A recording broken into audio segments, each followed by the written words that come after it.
फसलों में हम नाइट्रोजन के लिए यूरिया का प्रयोग करते हैं और यूरिया का जो एक बैग है वो 45 किलो का होता है और यूरिया के अंदर जो नाइट्रोजन होती है वो 46% होती है।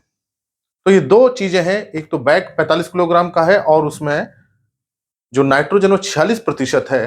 तो इसका मतलब ये हुआ कि हम अगर एक बैग यूरिया का डालते हैं तो हमें लगभग 20.7 किलोग्राम नाइट्रोजन मिलेगी। लेकिन ये जो नाइट्रोजन मिट्टी के अंदर जाएगी, जब यूरिया इस नाइट्रोजन को बनाएगा, फसल इसको पूरा नहीं ले पाती है। कितना फसल को मिलता है, कितना नुकसान होता है, आज मैं इसी बात पे चर्चा करूंगा कि वास्तव में फसल को एक बैग यूरिया देने से कितनी नाइट्रोजन मिलती है। जब आप ये पूरा वीडियो देखेंगे तो आपको समझ में आएगा कि बहुत सारी नाइट्रोजन तो बर्बाद हो जाती है, बेकार चली जाती है, वातावरण चली जाती है या पानी के साथ रिस करके जमीन से नीचे चली जाती है, जो फसल को नहीं मिल पाती है। देखिए, जो बैग है वो 45 किलोग्राम का है यूरिया का और इसमें 46% नाइट्रोजन है यूरिया की। तो इसका मतलब हम 46/100 कर दें 46% के, तो ये जो हो जाएगा ये आ जाएगा 20.7 किलोग्राम। तो इसका मतलब कि अगर हम एक बोरी यूरिया डाल रहे हैं, 45 किलोग्राम यूरिया अपने खेत में हम डाल रहे हैं, तो उससे हमें 20.7 किलोग्राम नाइट्रोजन मिलेगी, क्योंकि इसमें 46% क्या है, नाइट्रोजन है। तो ये तो क्लियर हुआ कि हमने जो खेत में डाला उसमें 20.7 किलोग्राम नाइट्रोजन है। अब लेकिन ये जो यूरिया डालते हैं, अमोनियम बनता है, फिर अमोनिया गैस वोलेटिलाइजेशन होता है, वो बन के उड़ जाती है, और जो अमोनियम आयन से जमीन के अंदर नाइट्रेट आयन बनते हैं, उससे फिर नाइट्रस ऑक्साइड और नाइट्रोजन गैस बन के फिर वातावरण चली जाती है। तो करीब 30 से 35% जो नाइट्रोजन जो होती है वो इस तरह से गैस बन के वातावरण में चली जाती है। तो 30 से 35% का नुकसान तो गैस में हो गया, और इसके बाद जो पानी के साथ रिस करके नीचे चली जाती है, जिसे हम लीचिंग लॉस कहते हैं, वो 15%, 20%, 30%, 40% तक हो सकता है अगर हम यूरिया को सही ढंग से प्रयोग ना करें। अगर हमारी हल्की भूमि है, बलुई भूमि है, तो पानी के साथ यूरिया नीचे तक चली जाएगी, जिसका नुकसान हो जाएगा। तो ये जो लीचिंग लॉस होता है, लिच्छालन लॉस होता है, ये कई बातों पर निर्भर करता है। हमारी मिट्टी कैसी है, दूसरा, क्या हमने बहुत ज्यादा यूरिया एक साथ डाल दिया है, अगर यूरिया एक साथ डाल दिया है उसके बाद पानी बारिश ज्यादा हो गई है तो भी वो पानी के साथ बहकर के नीचे चली जाएगी।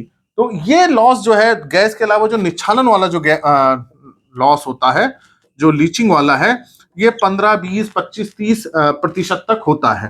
तो ये लॉस भी हमारा 20 से 30% तक का हो जाता है अगर हमने सही ढंग से यूरिया को प्रयोग नहीं किया है। तो कुल मिला के बात यह है कि ये जो नुकसान है, ये हमारा मोटा मोटा हम मान सकते हैं कि 50 से 60% तो हमारा नुकसान हो जाता है, जो नाइट्रोजन हमें यूरिया से मिल रही है। तो ये एक बहुत बड़ा नुकसान है। हम इसको जो गैस बनती है उसको कुछ प्रयासों से रोक सकते हैं अगर हम यूरिया को सही ढंग से प्रयोग करें, थोड़ी थोड़ी मात्रा में डालें। तो इसका मतलब यह हुआ कि 50 से 60% तो हमारा नुकसान हो गया।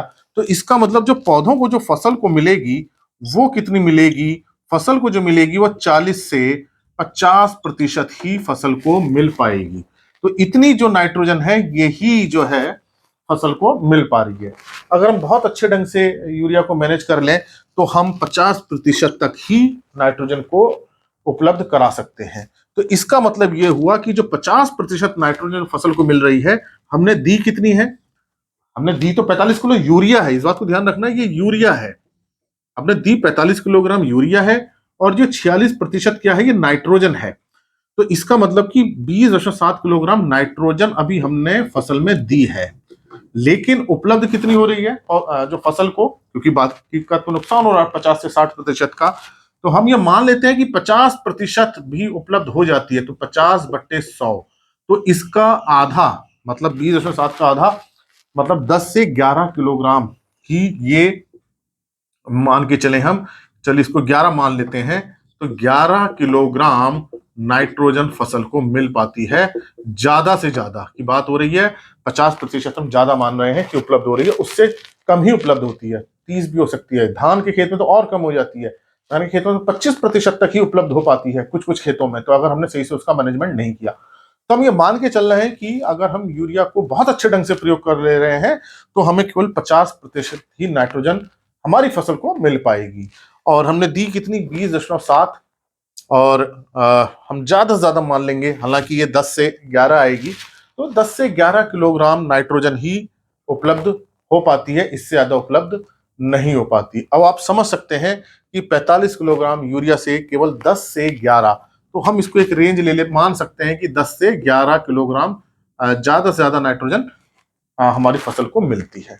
तो इतना बड़ा नुकसान है कि करीब 21 किलोग्राम नाइट्रोजन हम दे रहे हैं और उसकी आधी 10 से 11 किलोग्राम ही फसल को मिल पा रही है। तो इसको बचने का उपाय ये है कि हम यूरिया को एक साथ बहुत ना डालें, थोड़ा थोड़ा करके डालें, और जब भूमि में नमी बहुत ज्यादा ना हो तब नहीं डालना है।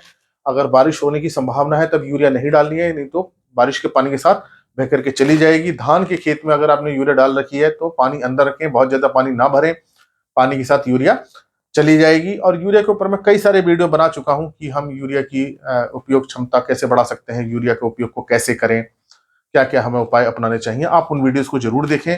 आज ये लेक्चर का मेरा यही उद्देश्य था, आपको बताने का कि वास्तव में एक बैग यूरिया हम डाल रहे हैं तो फसल को देखिए 10 से 11 किलोग्राम ही मिल पा रही है। 50% तो ये मैक्सिमम मिल पाती है, ये 40% भी हो सकती है, 30% भी हो सकती है।